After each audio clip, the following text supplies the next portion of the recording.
Hey guys, this is Earth Waters with Howling at the Earth. I'm the host of Howling at the Earth. Please check me out on Howling at the Earth on YouTube and howlingatheearth.com. And I'm with... What's up? It's your boy Moondog 3732 from the Moondog 3732 show on YouTube. Hey man, watch the show, like the show, subscribe to the show, share and comment. And I can also be reached at the Moondog3732show.com. I have my merchandise going on there. I have advertising, promotional situations going on there. I have my blog going on there. Just come check your boy out. Please interact with me on those particular situations. I'm gonna hit y'all back. Hey Earth, what are we talking about now? How does mental health affect or play a role in your romantic relationship? Shit, I don't know. You tell me. I don't know.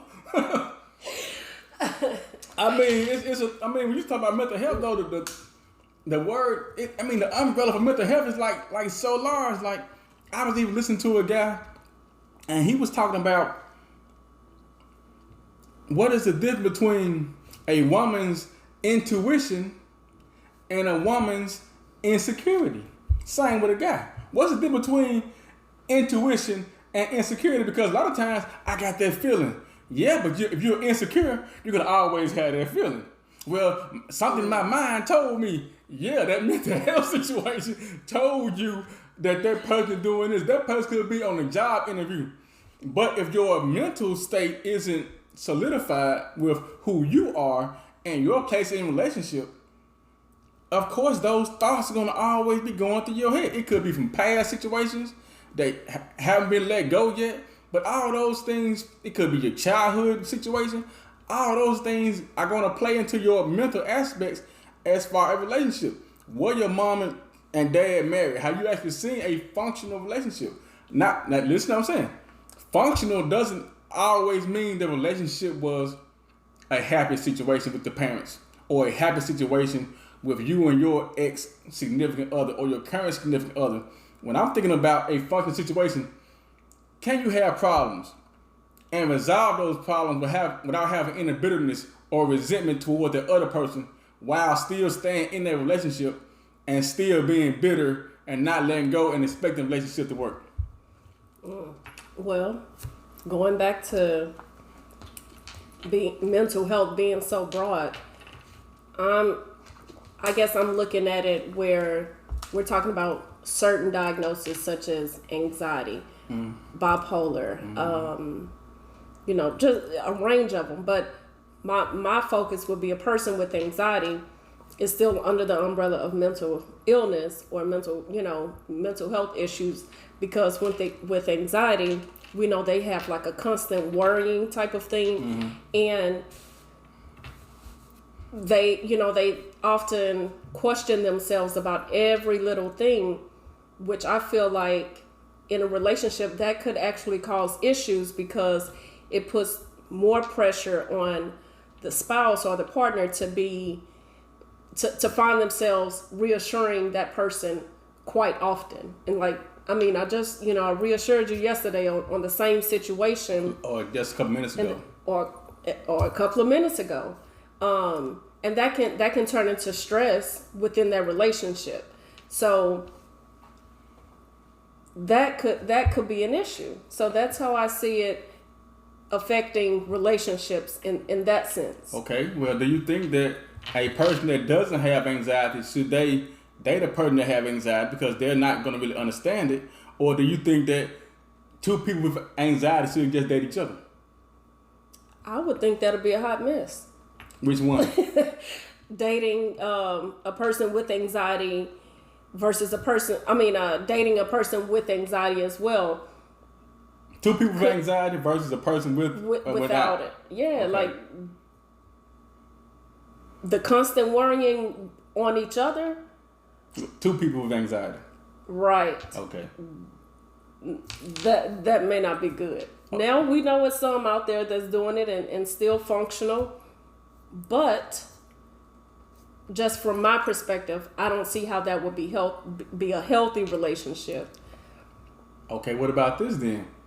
What about if neither of the people realize they have anxiety? They get think that they worry warts. No, I'm a worry wart. Are you a worry wart, or do you actually have anxiety and it went undiagnosed? It will be the same issues. It will be the same issues because of that worrying, that stress in the household, or within that relationship. Worrying, I mean, whether you're diagnosed with it or not, that constant worrying is not healthy for even a single person. Okay. So we're talking about people with mental issues. Now, some people have been diagnosed and they have a handle on it, so to speak. But at the same time, a person that doesn't have those issues, it may be a lot of pressure on them because like they're gonna say, "Hey, babe, did you take your medicine today? Have you done this today? Have you done that?" And then the person like, "No, I didn't take it yet." And then now the person that's not dealing with anxiety or that particular mental issue, they were like, you got to do it. So why haven't you done it? So now they may be thinking like, okay, you're not taking this seriously because you should know if it's that important to you to have a handle on it. You should know that these things have to be done in place. I mean, if you got a phone, you can easily set an alarm on your phone to take this medicine. To me, as a person that doesn't have that particular issue, it would seem easy to me. But at the same time, I don't have that particular issue, which we were talking about. So I may not understand the mindset or how that person has their things lined up. So that goes with that person that's being diagnosed to be open and honest to whoever they're dating to say, hey, these are some of the issues. Now the responsibility will be on the spouse or the partner to say, let me learn, or let me give myself an opportunity to learn about these symptoms or diagnosis more so that I can better understand it if that person is important to them. If not, and it's something that person can't do, then I mean they make that choice after that person say, hey, this is something that I deal with, I'm being open about it. It's up to that person to say if they're going to continue to date that person or overlook it or whatever. But I think a benefit would be for that person to actually learn and educate themselves on whatever the diagnosis is that pertains to that person. And I think the persons can still care or love the other person with that particular situation. But it may be too much of a burden for them to carry. As somebody that's constantly uplifting and upholding their significant other, instead of putting that energy into making sure that they're okay. So to me, a lot of times, like, well, what about me? What about my day at work? So I got this day at work going on. I got kids, going on. I have to worry about those things also. But now when I come home, I have to make sure that the other person is in line and doing okay before I even take care of myself, though. So it kind of sounds like it would be an unfair situation, but we know, like, some of y'all, where's my soulmate? But what if your soulmate has certain mental issues? I need the Lord. I'm waiting on God. What if God see you somebody that has mental issues? Or PTSD. We know that the military situation, or in some of your neighborhoods, people in your neighborhoods, because of where they grew up, with all that violence. It could be domestic violence in the home. It can be gun violence outside in the streets. Those things create PTSD, and they don't get treatment for it because some people say, hey man, it's just the way we live around here. Yeah, but at the same time, those things still linger in that person's mind. You want that person to have all these things going on to take that baggage, as they say, baggage, into a relationship and expect that relationship to function properly, correctly, or in a way that's beneficial to both parties. It's kind of difficult for me to see how that'll work. Right, but okay, so going back to PTSD and someone that maybe went to go serve in the army or whatever and come back. Now, in the beginning of the relationship, it may not have been an issue, but certain situations occurred and the spouse come back and have these issues. Then what? Or is that wife or husband still willing to to be there 100% with this person that has this new diagnosis of PTSD, or, I mean, the vows, Then, better or worse. Then you would go and have that separation we talked about in that last episode. That legal separation, right? And till they get themselves together. Y'all see how that stuff gets happened to like flow together? It wasn't planned. It just happened to come out. It just happened to come out like that. But because we're talking about mental situations, and mental situations can affect how you see things. It can be a perfectly normal thing, but at the same time, they can have anxiety because of their previous relationship that they may have just gotten out of. It could be months, it could be a year. But if that previous relationship had any type of mental, verbal abuse, physical abuse, threats, stalking, trust issues, which I think trust issues itself could be under the umbrella as well. Trust issues. How are somebody that's not going through those things expected to support someone that is? A lot of people say, well, love conquers all. No. Oh, when they say the truth will set you free, I tell you what, commit a crime, go in front of the court and tell the truth and see how free you gonna be. Now we ain't talking about no snitching, because some of them snitches, they telling the truth, but they putting it on their partners. But with that being said, how would someone be expected to put up, so to speak, with what somebody that's going through? None people say, oh well, that's a broken person. Is it the other person's responsibility to put the pieces together? Wouldn't that person that's broken haven't even taken the steps to put themselves together? But they love that person. Love doesn't conquer all. I'm gonna tell y'all what. If love conquers all, I need y'all to go to like some divorce courts, and in that divorce court setting, see if you hear somebody say, I want half my love back. I guarantee they won't do it. They gonna say, I want my stuff back. But if love conquers all, it should be amicable and everybody should be straight. But if you love someone and you see that person is struggling, they were struggling previously to come into your relationship, to your situation. Is it your responsibility to make sure that person is straight? Matter of fact, what that person, it takes years for that person to get straight. Do you sit there and wait for that person to get straight while you're putting all of your stuff on the back burner and putting all your love into that person without taking care of yourself? Why would you put yourself on the back burner?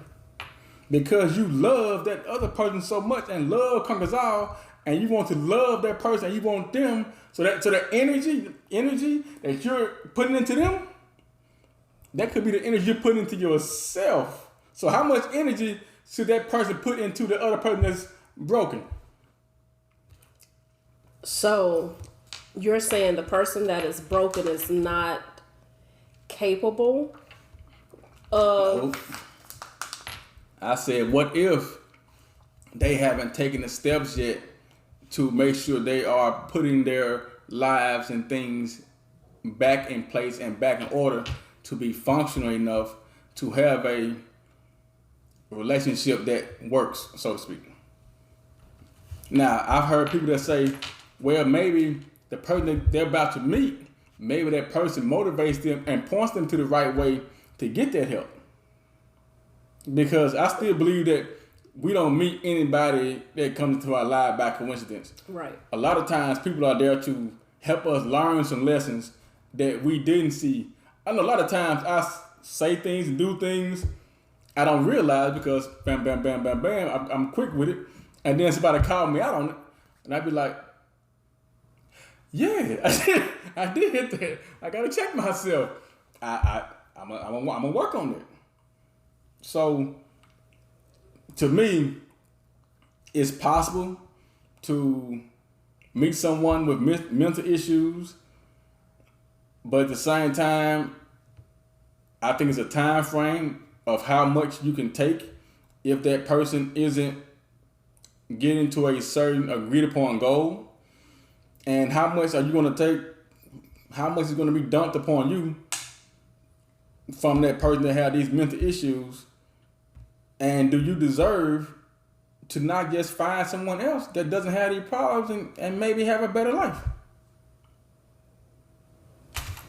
So a person with mental health issues, because this is what I'm getting from it, from what you're saying.